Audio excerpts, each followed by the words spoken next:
Esto de Ayaan Hirsi Ali fue legendario. Échale un vistazo. Creo que los tres también reconocen que la mayoría de las personas que se identifican como musulmanes en todo el mundo no están involucradas en la violencia. Me parece que donde hay cierta diferencia es en la cuestión de si los actos de violencia cometidos por una pequeña minoría definen la fe o si son una perversión y un secuestro de la fe. Y quiero ir primero contigo a Ayaan Hirsi Ali. Acabamos de escuchar al imán Faisal plantear ese punto. Él hizo una analogía con episodios históricos de malas acciones por parte de religiones que nos son más familiares. Por ejemplo, en Richmond, Virginia, la fe cristiana. Por supuesto, históricamente los cristianos han librado guerras entre ellos y contra otros grupos. Y sin embargo, no hay una tendencia en nuestra cultura, por lo tanto, a decir que hay algo fundamentalmente malo en la raíz del cristianismo y su definición. Y me gustaría preguntarte por qué das ese salto en el caso del Islam y los musulmanes. Bueno, lo que hago es escuchar a los hombres. La mayoría son hombres. Hay algunas mujeres, pero en su mayoría son hombres, que invocan los documentos fundacionales del Islam y al padre fundador del Islam. Y veo lo que dicen y luego pienso, ¿eso está en el Corán? Por ejemplo, yo, como probablemente todos saben, estoy muy preocupada por la sumisión de las mujeres. Así que cuando leo un verso en el Corán que dice que los hombres son los encargados de mantener a las mujeres y que los esposos tienen permitido golpear a sus esposas, yo veo ese verso de cierta manera y creo que puedes leer eso en su contexto histórico, o puedes aplicarlo a nuestros tiempos. Y los hombres que están haciendo eso, que están aplicando todos estos versículos y el ejemplo del profeta Muhammad, no al siglo VII, sino a nuestro tiempo,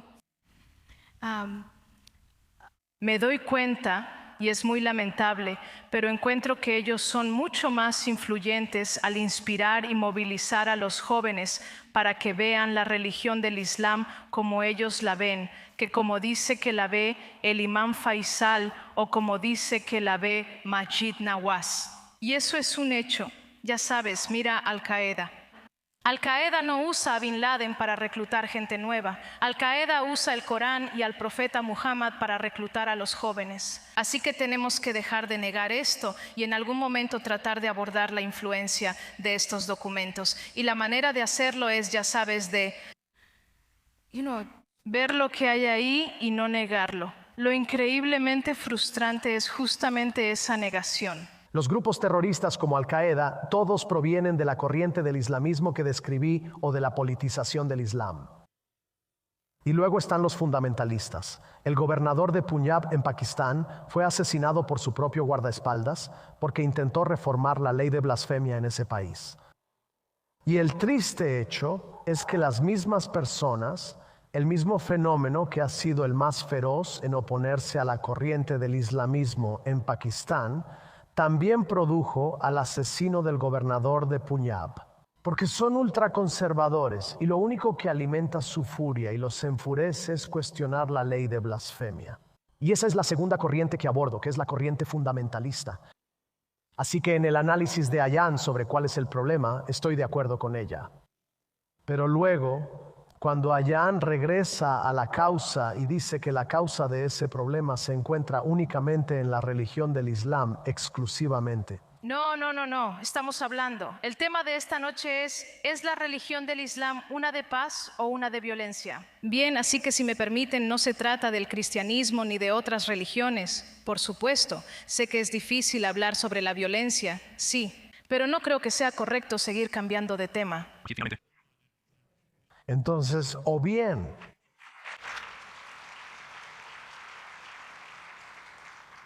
o debemos ser coherentes. O el problema es la religión en sí, o si no queremos decir eso, si no queremos decir que cada religión, y hay personas que lo dicen, Richard Dawkins es uno de ellos, ¿sí? Quien es igual de coherente en su crítica al cristianismo como lo es contra el Islam, el judaísmo y toda fe, punto. O decimos, está bien, si el problema no es la religión en sí, entonces debe tener que ver con la manera en que se interpreta la religión. Y si ese es el punto, entonces estoy de acuerdo con Ayan en que hoy existen desafíos serios con la manera en que se interpreta el Islam. Y desearía que los musulmanes hicieran más para desafiar esas interpretaciones, no solo en el sentido político, sino también en el sentido social. Necesitamos escuchar a más voces pronunciarse. Hay muchas razones por las que no lo hacen. ¿Cuáles son las razones? Bueno, sabes, de los dos que estamos en este escenario, no sé sobre el imán y discúlpame, pero espero estar equivocado. Pero Ayan y yo vivimos bajo amenazas de muerte. Y las razones de eso, justo el mes pasado, después del ataque al centro comercial en Kenia, el grupo somalí Al-Shabaab me agregó a su lista de objetivos. Lista de personas, objetivo. El hecho de que ambos estén bajo amenazas de muerte por hablar como lo hacen, eso plantea el espectro de la noción del Islam como una religión de violencia. Es un muy mal titular. Por supuesto. Bueno, ese es un punto que... Por supuesto. Y esa es realmente la razón por la que estamos aquí, y para escuchar por qué eso no es cierto. Ese es un punto que resonaría, excepto que no olvidemos una cosa. Francamente, solo se necesita una sola persona para emitir una amenaza de muerte. Sabes, quiero decir, es fácil emitir amenazas de muerte. Eso no significa que la mayoría de los musulmanes quiera matarnos. Eso significa que hay grupos por ahí. Entiendo completamente ese punto. Y esto es lo que sigo preguntándome.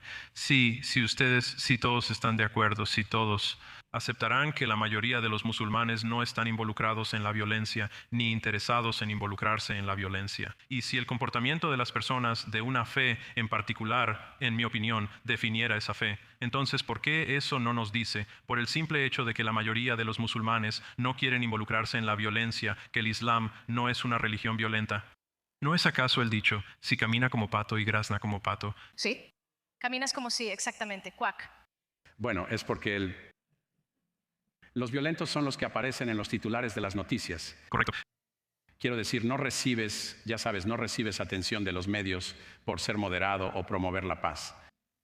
Sabes, recibes la atención cuando cometes actos de violencia.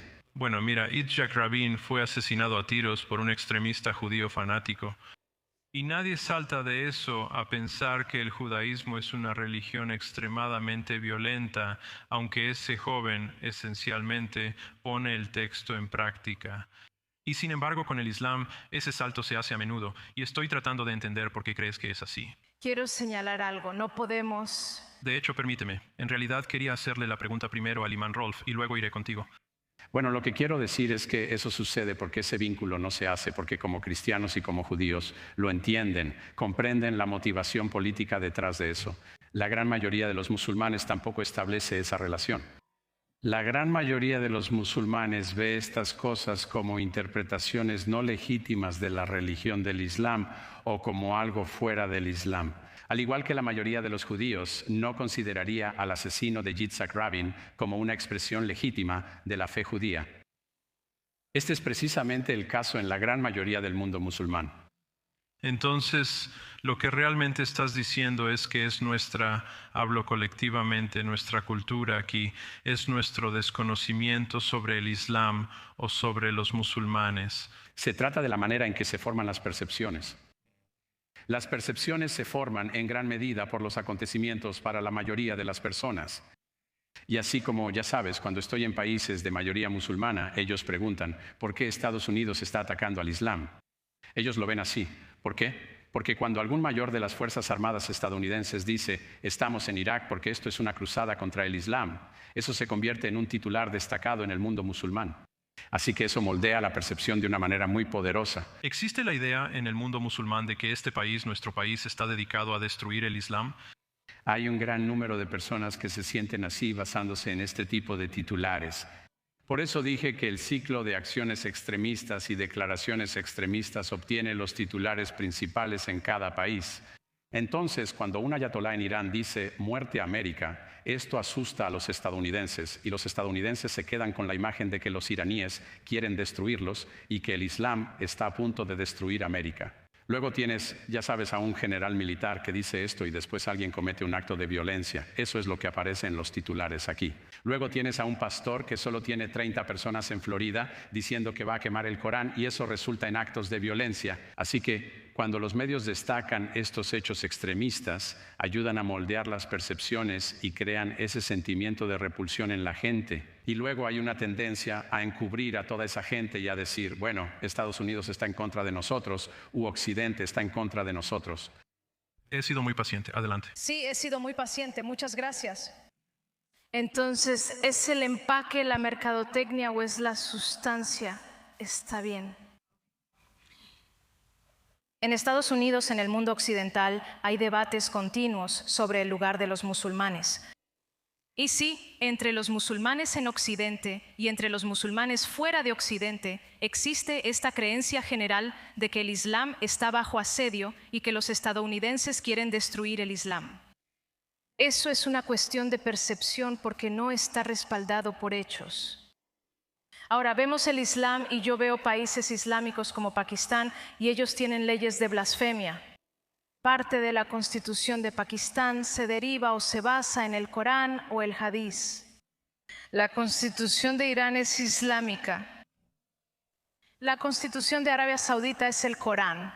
Ves movimientos como la Hermandad Musulmana y los islamistas en los países que surgieron después de la Primavera Árabe, y estos movimientos quieren organizar la sociedad con base en principios religiosos. Esta confusión entre la política y la religión no es algo que yo esté imaginando, no es un problema de presentación, es algo de fondo. Entonces, cuando das el ejemplo del asesino de Yitzhak Rabin, él es un caso aislado. El Estado de Israel no es... Y él está en la cárcel. Y él está en la cárcel. Y los extremistas cristianos aquí en Estados Unidos que toman la Biblia y la usan para matar y lastimar a la gente, ellos son un grupo marginal. Pero desafortunadamente, lo que estamos viendo en los países musulmanes es que las personas que creen que deberían ser gobernadas bajo la Sharia no son un grupo marginal. En algunos países son parte de la corriente principal, en otros países son una minoría, pero en cualquier caso es un gran obstáculo que no se puede ignorar. Y el Islam puede convertirse en una religión de paz si la política se separa de la religión, si la ciencia se separa de la religión. Y para eso necesitamos una reforma. Específicamente, ¿por qué hay tanta violencia y opresión contra las mujeres? ¿Es esto un problema de fondo o es un problema de interpretación?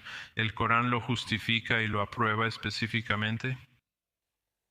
Ion, creo que como feminista, bueno, tal vez todos aquí sean feministas, pero como eres la feminista mujer en el panel, te daré la primera oportunidad de responder. Bueno, muchas gracias.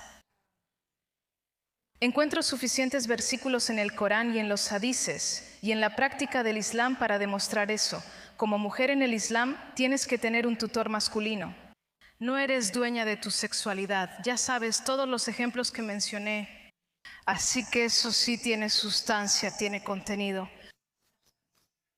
Y cuando pido una reforma, estoy pidiendo una edición, una revisión de eso, para que los hombres que no quieren oprimir a las mujeres puedan encontrar coherencia entre sus escrituras y la manera en que practican el Islam. En este momento, lo que ves cuando se trata de violencia, ya sea contra mujeres o contra minorías religiosas, o incluso, ya sabes, chiitas y sunitas, lo que ves es que hay musulmanes amantes de la paz que se ven en una disonancia cognitiva. Quieren vivir y de hecho llevan vidas que no son coherentes con lo que dice el Corán y el ejemplo del profeta Mahoma. Y creo que el camino a seguir es dejar de negar, de evadir y mirar esto para modificarlo. Vivimos en un país que nos permite hacerlo. Estados Unidos se basa en la innovación. Y hoy existe una enorme oportunidad para los musulmanes al observar el mundo en el que nacimos y el mundo del que venimos. Aquí en Estados Unidos existe una enorme oportunidad de mirar las escrituras de frente, innovar y reformar. Y a menos que eso se haga, esa disonancia va a seguir existiendo. Y las personas que invocan los versículos y la práctica del profeta para justificar la sumisión de las mujeres y justificar la violencia siempre van a estar ahí. Así que mi mensaje es que ahora mismo hay una oportunidad para la reforma. Tengo esto impreso y solo estoy esperando a que alguien diga que eso no está en el Corán. Deberías ir a un sitio web llamado Islam, una religión de paz, y alguien ha documentado 109 versículos del Corán y el Hadís. Así que en el mundo en el que vivimos, el Corán es un libro pequeño. Ha sido leído y todos pueden ver lo que dice. Solo recurro a ti como moderador sobre esta cuestión porque busco claridad, pero podrías hacer lo mismo con el Antiguo Testamento. Puedes hacerlo, pero los cristianos ya han pasado por eso. Los cristianos tuvieron sus inquisiciones, sus cruzadas y sus quemas de brujas y ya superaron esa etapa. Así que esa violencia ahora es un tema de grupos marginales. El Islam está justo en medio de eso. Y un liderazgo verdadero, un liderazgo compasivo que ame a los musulmanes, sería un liderazgo que ahora modificaría, innovaría y reformaría. Ella es una maravilla. Esta mujer es capaz de enfrentarse cara a cara con los islamistas, personas con las que realmente tuvo que lidiar mientras crecía. De nuevo, ella creció en Somalia, donde fue sometida a la mutilación genital femenina. Ella literalmente vivió algunas de las peores formas de opresión en el mundo islámico, salió de eso, ahora vive en Occidente y es más patriota que cualquiera, y se enfrenta cara a cara con los mismos defensores de la ideología islamista con los que lidió en Somalia. Ella es exactamente lo opuesto a alguien como Ilhan Omar. Ella es alguien que viene a Occidente, contribuye y constantemente trata de defender los valores occidentales contra ese lugar totalitario de mierda del que, ya sabes, ella proviene. Ella es la personificación de la asimilación.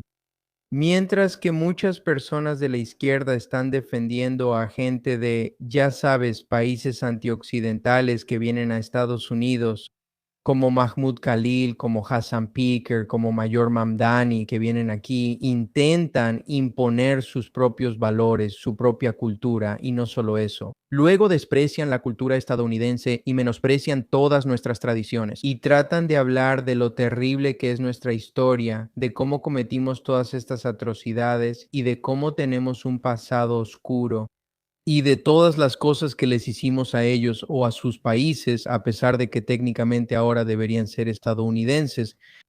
Ese es el gran problema. Y creo que Ayaan Hirsi Ali es alguien que está a la vanguardia de la lucha contra eso. Gracias por ver y nos vemos en el próximo.